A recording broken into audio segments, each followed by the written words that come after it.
Hey everyone, Pastor Nathan here. We're continuing our series on Back to Basics, Firm Foundation, our devotional series that's kind of hitting some of the highlights in between the major inflection points that we're talking about on Sunday mornings and connecting things together.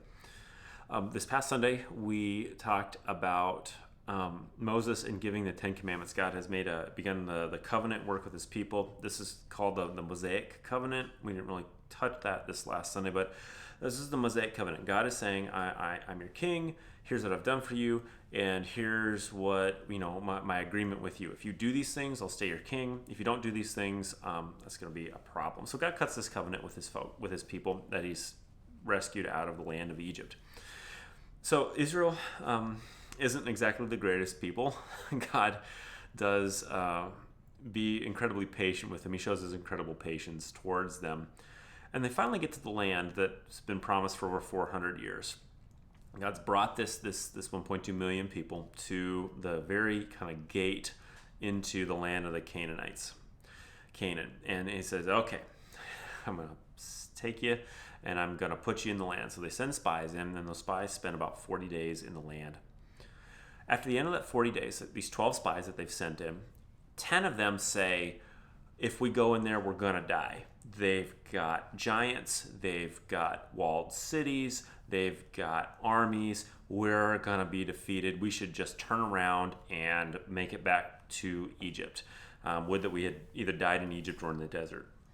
2 do not. 2 look, kind of bring the report and say, hey, wait a second, we've got this, there's this giant grape cluster here, and we could easily take these guys. This land is ready for conquest. The Lord is with us. He stripped away their defenses. All we need to do is just trust him, go in and do what he's told us to do, and he'll take care of us, and he'll provide the victory.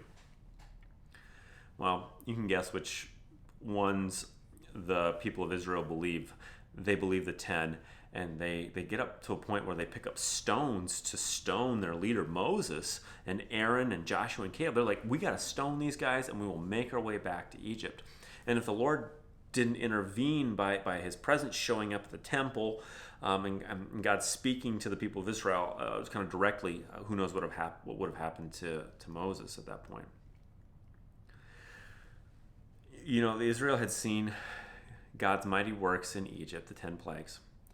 Israel had seen God's work in the desert, providing them manna, quail, water, all sorts of things in the wilderness. For this vast group of people, God had provided daily for them.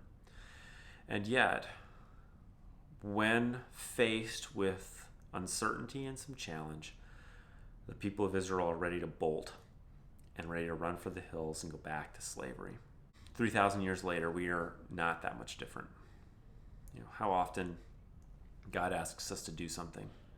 Go do this thing, stay here, move here, act this way, reflect me in this way to the people around you. And when we look at it, even though there's incredible fruit to be gained from it, even though there's a blessing in doing that, we tend to side with the 10 rather than the 2, I imagine. At least that's been the case at times in my own life.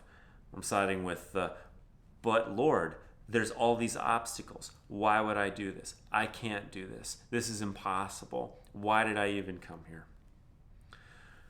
More than wow, if I just trusted the Lord, look at the things that we could have. Look at the blessing we could see God doing in the world.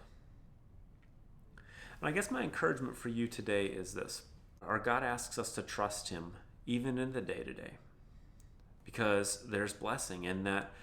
We don't act out of a place of fear, or don't always do the things that are certain, but that we work in faith to follow Jesus and whatever future he's got for us, including the difficult task of sometimes stepping out and saying, Lord, I'm trusting you in this, even though I cannot see the way.